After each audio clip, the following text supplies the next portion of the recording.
말씀 에스겔 47장 1절에서 9절 한 절씩 교독하시겠습니다.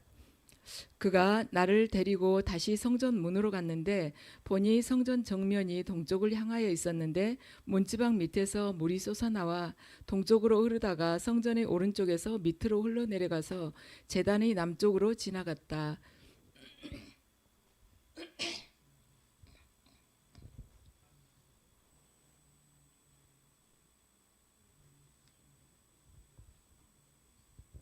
그가 줄자를 가지고 동쪽으로 재면서 가다가 천자가 되는 곳에 이르러 나더러 물을 건너보라고 하기에 건너보니 물이 발목에까지 올라왔다.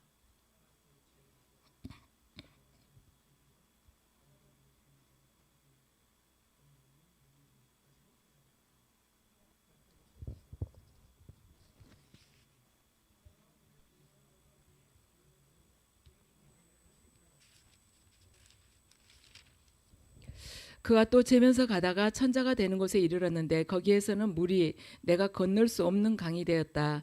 물이 불어서 헤엄을 쳐서 나 건널까 걸어서 건널 수 있는 물은 아니었다.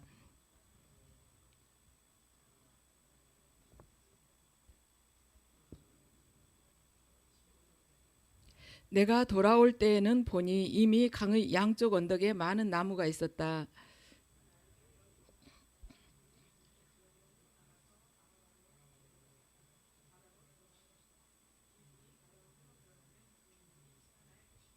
함께 읽으시겠습니다. 이 강물이 흘러가는 모든 곳에서는 온갖 생물이 번성하며 살게 될 것이다. 이 물이 사해로 흘러 들어가면 그 물도 깨끗하게 고쳐질 것이므로 그곳에도 아주 많은 물고기가 살게 될 것이다. 강물이 흘러가는 곳이면 어디에서나 모든 것이 살 것이다. 아멘. 잠시 기도드리겠습니다. 아버지, 저희들 믿음 생활을 할 때나 기도할 때나 또한 주님 앞에 헌신을 할 때 하다가 지치는 시간들이 있습니다. 그렇지만 오늘 본문을 통해서 저희들이 그 지치고 힘들고 낙심이 되는 그때에도 하나님께서 그 정상점 이후에 다다랐을 때 부어주시는 그 은혜에 대해서 이 시간 저희들 깨닫기를 원합니다. 믿음으로 인내하면서 주님께서 예비하신 그 은혜를 모두가 받아 누리게 하시옵소서. 예수 그리스도 이름으로 기도드립니다. 아멘. 오늘 제목은 정상점 이후의 은혜라는 제목으로 말씀을 전하겠습니다. 우리가 정상점이라고 하면은 흔히 그 임계점이라는 이야기를 많이 들어보셨을 거예요. 그 임계점이나 정상점이나 똑같은 말입니다. 그러니까 그 이후에 정상점에 임계점에 다다른 이후에 우리에게 부어지는 은혜가 뭔가 그것에 대해서 말씀드린다는 것입니다. 대나무 가운데 모죽이라는 게 있어요. 그 맞아. 모를 심는다 할 때 그 모죽은 대나무 중에서 최고로 치는 대나무입니다. 그런데 이 모죽은 씨를 뿌리고 나서 5년 동안은 아무리 물을 줘도 싹이 올라오질 않는데요. 그리고 5년쯤 지나서부터 그때부터 이제 죽순이 올라오는데 올라오게 되면 하루에 한 70cm씩 자란대요. 그래가지고 나중에 한 30m까지 자란다고 합니다.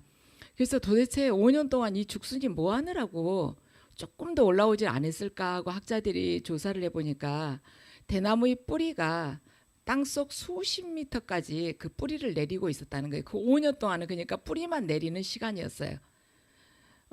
그 뿌리 내려가는데 뻗어가는 시간이 땅속에서 뻗는 시간이 5년이 걸린다는 것입니다. 그리고는 그 모죽이 하루에 7, 80cm씩 자라서 30m까지 이제 이렇게 자라는 게 되는데 그 30m까지 그 위로 대나무가 자라게 되잖아요. 그걸 버티기 위해서는 5년 동안 뿌리를 땅속 깊이 그렇게 내려야 된다는 것이죠. 그래서 때를 기다려야 된다는 것입니다. 5년 되기 전에 포기해버리면 이 대나무는 죽는 것이죠. 근데 이 때를 정상점 또는 임계점이라고 말을 합니다. 정상점 또는 임계점 이거 의미를 보면 이렇게 사전에랑 보면 그렇게 나와 있어요. 어떤 한 물질이 그것이 완전히 다른 형태로 변화되는 그 지점, 그걸 보고 임계점, 정상점이라고 하는 것입니다. 그런데 성경에도 임계점이 있습니다. 하나님이 정하신 때가 있다는 거예요. 성경을 보면. 그래서 하나님이 정하시는 시간까지 우리가 인내를 해야 돼요. 우리 마음대로 하나님을 끌고 다닐 수 있는 것이 아니죠. 그래서 그때 인내를 해야 되는데 오늘 본문을 보면 그래요. 에스겔에게 하나님께서 환상을 보여주셔요.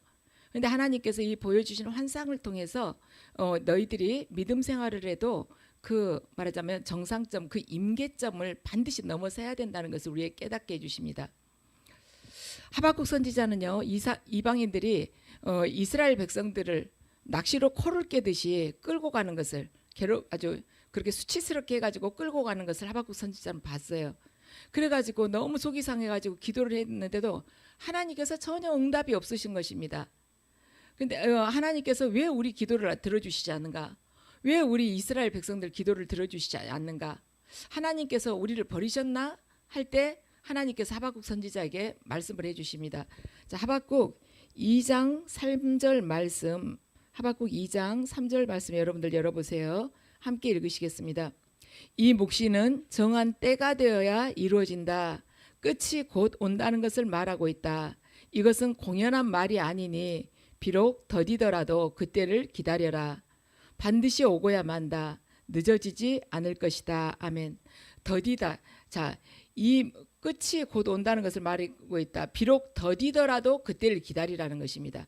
그러니까 더디다는 것은 바로 우리들 편에서 하나님의 백성들 편에서는 더딘 거예요. 근데 우리는 더디다고 느끼지만 그때가 하나님의 때는 아니라는 것이죠.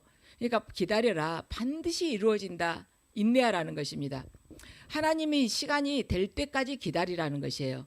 무엇이 잘 내 뜻대로 안 된다고 해서 절망하거나 조급하게 생각하지 말라는 것입니다. 하나님이 정해놓으신 그 말하자면 정상점, 임계점이 있다는 것입니다.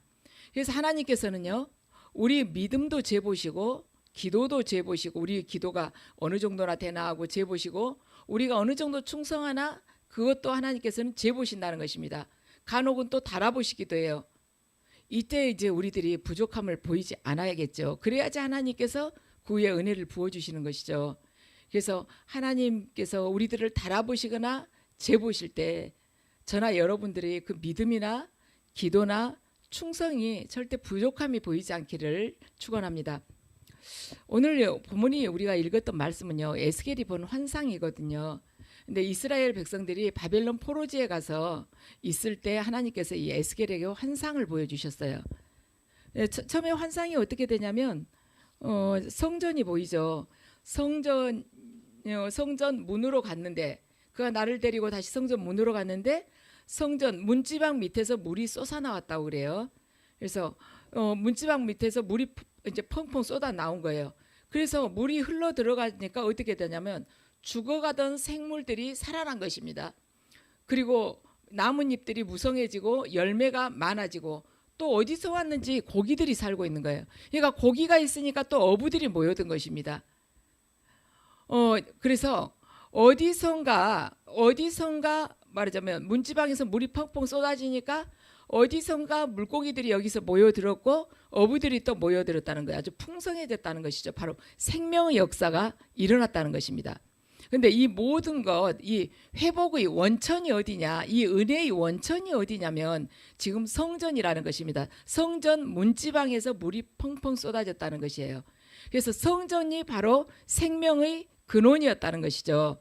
이것이 바로 우리에게 오늘 본문이 주는 메시지인 것입니다. 다니엘서 6장 10절을 보면요, 다니엘이 바벨론의 포로로 끌려가 가지고 겪었던 사건이 기록이 되어 있습니다. 그때 이제 말하자면 신하들이 다니엘을 어떻게 하면 올무에 걸리게 해가지고 저 사람을 끌어내릴까 해가지고 이제 다니엘이 항상 시간 정해놓고 예루살렘 쪽으로 창문을 열어놓고 하루에 3번씩 기도한 줄 알았어요. 그러니까 다니엘은 기도하는 것만 잡으면 다니엘은 꼼짝달싹을 못 하거든요. 그래가지고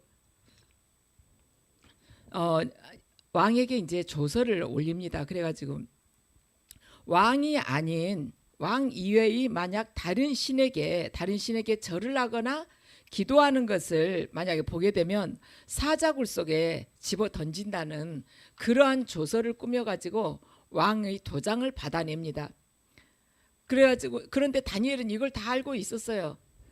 왕이 거기에다가 왕 이외의 다른 신에게 절을 하면은 사자굴에 던진다는 그런, 말하자면 조서에 왕이 도장을 찍은 것을 알면서도 집에 돌아가서 예루살렘 쪽 창문을 열고 하나님 앞에 기도를 하는 것입니다.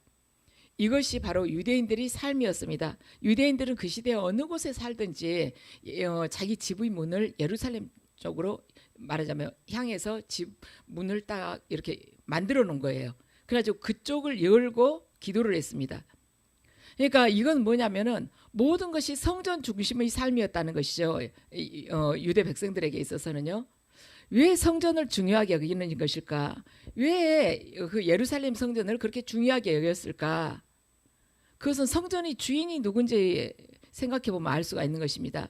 성전의 주인은 성전을 지을 때 특별히 헌금을 많이 한 사람이 주인이 아니라 어느 개인이 아니라 성전의 본질적인 주인은 바로 하나님이십니다. 그래서 성전 주인의 삶, 성전 중심의 삶은, 성전 중심으로 내가 산다, 그것은 바로 뭐냐면 하나님 중심으로 내가 산다, 그런 뜻입니다. 그래서 성전 중심의 삶은 하나님 중심의 삶이라는 것입니다. 그래서 오늘 성전으로부터 나오는 물이 생명을 살리는 것처럼 여러분들의 삶이 성전 중심이 되어서 여러분들이 모든 삶의 전반적인 부분들이 살아나는 그러한 축복이 있기를 축원합니다. 근데 성도에게는 세 가지 성전이 늘 있어야 되는 것입니다. 성도에게는요. 뭐가 있냐면, 첫째는 마음의 성전이 우리들에게 있어야 돼요. 우리 마음에 하나님이 계시고 성령님이 계시고 주님이 계셔야 된다는 것입니다. 이럴 때 우리 마음 안에 성전이 이루어지는 것입니다. 그때 그 마음 속에 기쁨이 생기고 평안이 생기고 소망이 넘쳐나게 되는 것이죠. 첫 번째는 마음의 성전이 있어야 되고, 두 번째는 천상의 성전이 있는 것입니다. 성도들에게는요. 그래서 이 천상은 주님과 함께 영원히 살 천국인 것입니다. 자, 계시록 21장 4절 말씀 함께 읽으시겠습니다. 시작. 그들의 눈에서 모든 눈물을 닦아주실 것이니 다시는 죽음이 없고 슬픔도 울부짖음도 고통도 없을 것이다. 이전 것들이 다 사라져버렸기 때문이다. 아멘. 그래요. 우리 계시록 21장 4절 말씀 어디 가면 제일 흔하게 들을 수가 있냐면, 장례식 때 가면 이 성경 말씀 우리가 많이 듣죠. 이 땅에 사는 동안 아무리 지치고 아프고 힘들었어도 이제는 그 천상 성전에 가면 다시는 눈물도 없고 아픔도 없고 주님과 함께 영원하게 사는 그것이 우리들에게 있어야 된다는 것이죠. 그래서 우리는 이 땅에서 주님과 영으로 함께하며 살다가 나중에는 영원한 천상 성전으로 가는 것입니다.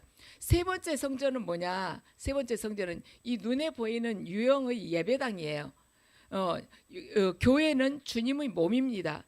그래서 음부의 권세가 주님의 전을, 주님 말하자면 이 하나님의 이 전을 절대로 이기지 못하게끔 주님께서 보호하신다는 것입니다. 그래서 성도는요, 삼위일체 하나님을 자기 심령 가운데 모시고 살다가 천상 성전으로 가는 것입니다. 근데 성전에서 이 흘러나온 물이 이스라엘 백성들이 지치고 희망을 잃어가는 이스라엘 백성들을 회복시키는 은혜를 이 에스겔이 본 것입니다. 지금은 비록 포로로 그들이 끌려가 있지만은 하나님께서 이렇게 회복시키시다는 것이에요. 그래서 성전 중심의 삶이 바로 생명이 회복되는 은혜의 삶이 된다는 것이죠. 성전 중심으로 우리가 살아가게 되면 반드시 저와 여러분이 생명이 회복되는 은혜의 삶이 된다는 것입니다. 그러면 어떻게 도대체 성전 중심으로 살아갈 수가 있을까? 우리 다 성전 중심으로 살고는 싶죠. 하나님이 원하시는 그 임계점이 있거든요. 그 임계점을 넘어서야지 우리가 성전 중심으로 살아갈 수가 있어요. 3절에서 5절 우리 함께 읽으시겠습니다. 오늘 본문 3절에서 5절요. 시작. 그가 줄자를 가지고 동쪽으로 재면서 가다가 천자가 되는 곳에 이르러 나더러 물을 건너보라고 하기에 건너보니 물이 발목에까지 올라갔다. 그가 또 재면서 가다가 천자가 되는 곳에 이르러 나더러 물을 건너보라고 하기에 건너보니 물이 무릎까지 올라갔다. 그가 또 재면서 가다가 천자가 되는 곳에 이르러 나더러 물을 건너보라고 하기에 건너보니 물이 허리까지 올라왔다. 그가 또 재면서 가다가 천자가 되는 곳에 이르렀는데 거기에서는 물이 내가 건널 수 없는 강이 되었다. 물이 불어서 헤엄쳐서나 건널까 걸어서 건널 수 있는 물은 아니었다. 아멘. 자, 에스겔에게 하나님께서 이렇게 이 물에 들어가 보라겠어요. 근데 처음에 들어가 보니까 옷을 벗고 들어가 보니까 발목까지 찼어요. 두 번째 들어가 보니까 무릎, 세 번째 들어가 보니까 허리. 그것도 하나님께서는 그것도 부족하다고 하면서 다시 들어가 보라고 한 것입니다.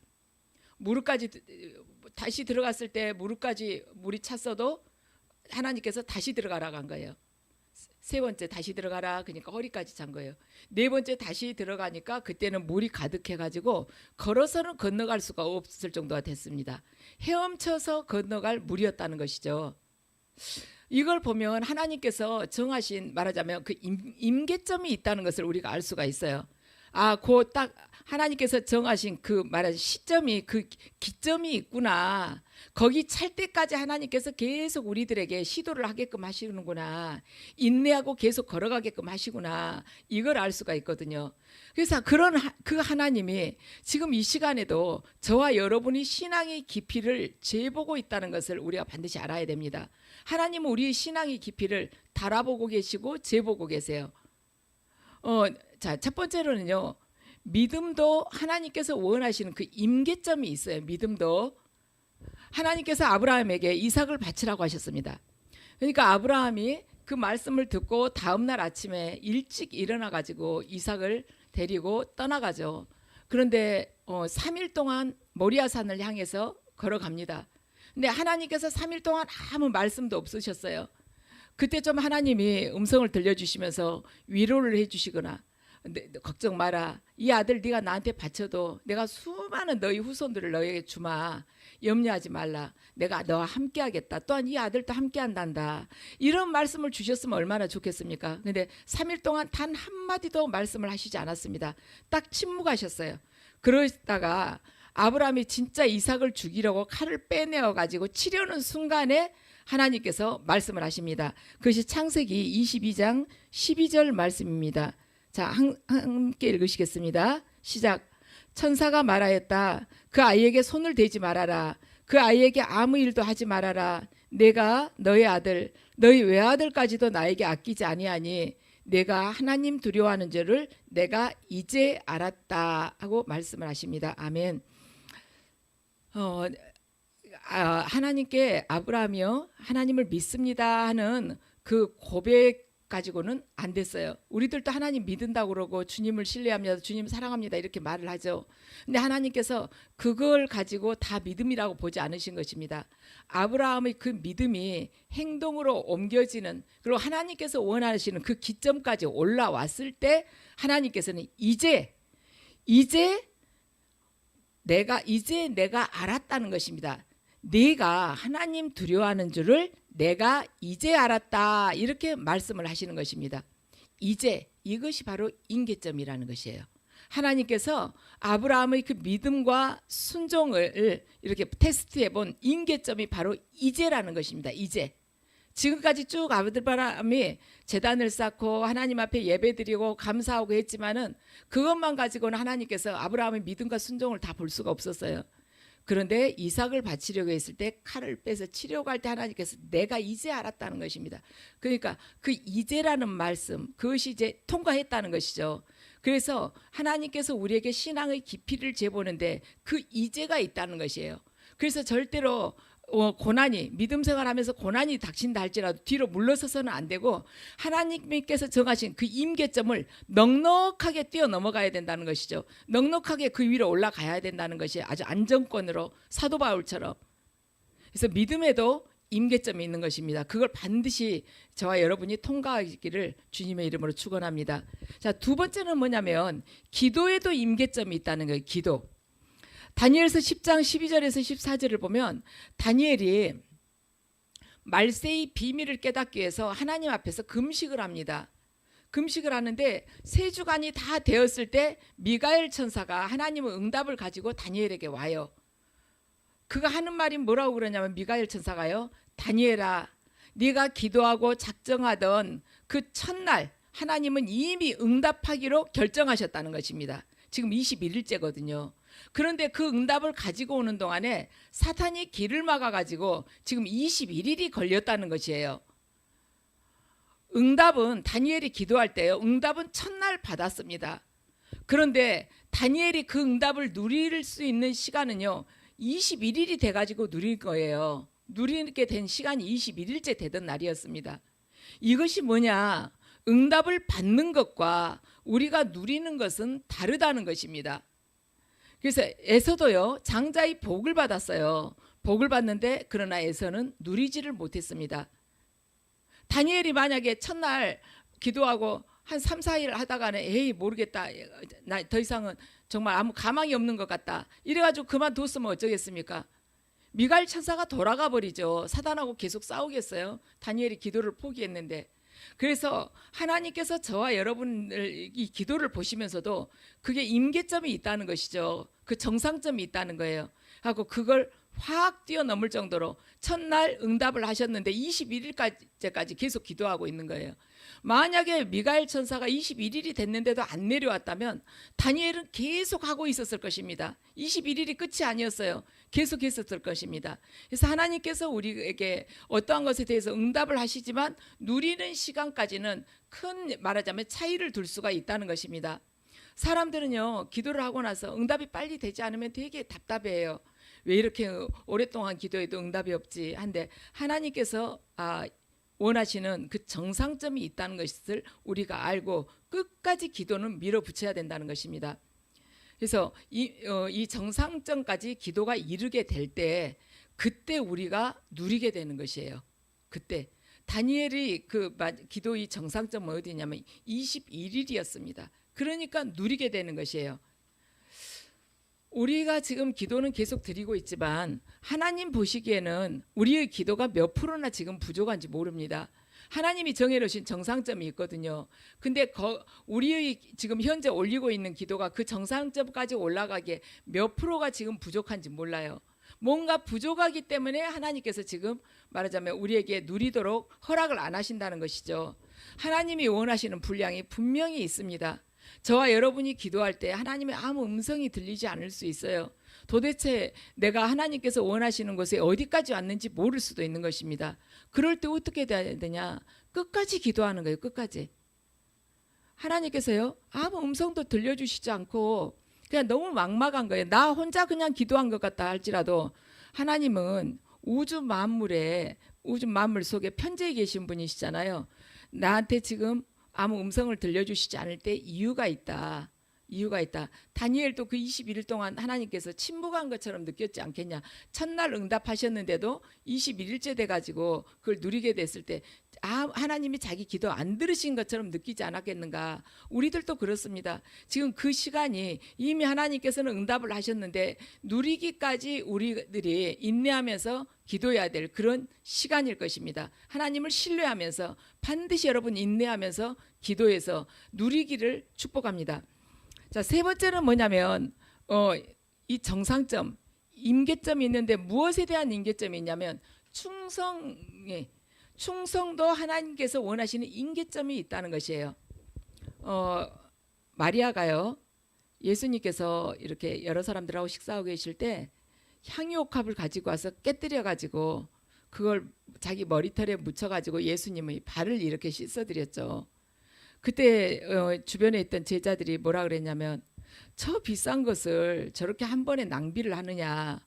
그 향유옥합은 노동자가 1년 동안 일해야만이 벌 수 있는 그 정도의 액수였는데 지금 같으면 노동자가 말하자면 한 달에 300만 원 번다고 하면은 3,600만 원짜리 향유옥합이라는 것이죠. 저걸 저렇게 낭비할 것이 아니라 저걸 팔아서 가난한 사람들 도와주면 좋을 텐데. 그러니까 예수님께서 그 말씀을 들으시고 가난한 사람들이야 언제든지 너희하고 있지 않느냐. 이 딸이 지금 한 것은 나의 장례를 위한 준비를 하고 있는 것이다. 이 딸이 했던 행동들이 말하자면 이 세상 곳곳까지 다 전해질 거라고 그렇게 말씀을 하십니다. 주님께서 마리아의 그 충성을 기쁘게 받으셨다는 것이에요. 그래서 충성도 하나님께서 원하시는 임계점이 있다는 것입니다.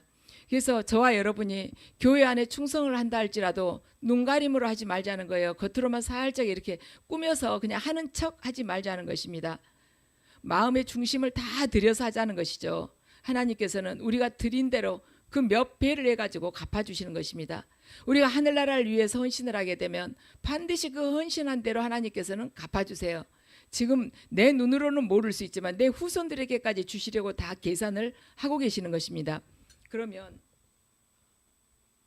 자, 이 정상점에 이르게 됐을 때가 어떤 축복을 받는가? 자, 9절 함께 읽으시겠습니다. 9절요. 47장 9절 말씀 함께 읽으시겠습니다. 시작. 이 강물이 흘러가는 모든 곳에서는 온갖 생물이 번성하며 살게 될 것이다. 이 물이 사해로 흘러들어가면 그 물도 깨끗하게 고쳐질 것이므로 그곳에도 아주 많은 물고기가 살게 될 것이다. 강물이 흘러가는 곳이면 어디에서나 모든 것이 살 것이다. 아멘. 이 하나님의 생명수가 흘러들어가게 되면 온갖 생물이 번성하면서 살게 된다는 것입니다. 이 물이 사해로 흘러들어가면 그 물도 깨끗하게 고쳐질 것이므로 거기에 많은 물고기가 살게 된다는 것이에요. 사해라는 것이 그냥 가만 누워 있어도 사람의 몸이 뜰 정도로 그만큼 염분이 많은 말하자면 바닷물이었습니다. 그런데 염분이 많으니까 아무 생물도 살 수가 없죠. 그런데 그 문지방에서 터져나온 그 생명수가 사해로 흘러들어가게 되면 그때 그 물도 깨끗하게 고쳐진다는 것이에요. 말하자면 죽음의 바다였는데 거기도 완전히 고쳐져 가지고 생명수, 많은 물고기들이 살고 있는, 그리고 생명들을 살리는 그러한 곳으로 고쳐진다는 것입니다. 그래서 그 다음 10절을 보면은요, 그 물고기들이 거기에 다 많이 모여서 살게 될 것이기 때문에 어부들이 고기를 잡느라고 강가에 그냥 쭉 늘어서게 된다는 것이에요. 물고기가 많으니까 어부들이 당연히 오게 되어 있죠.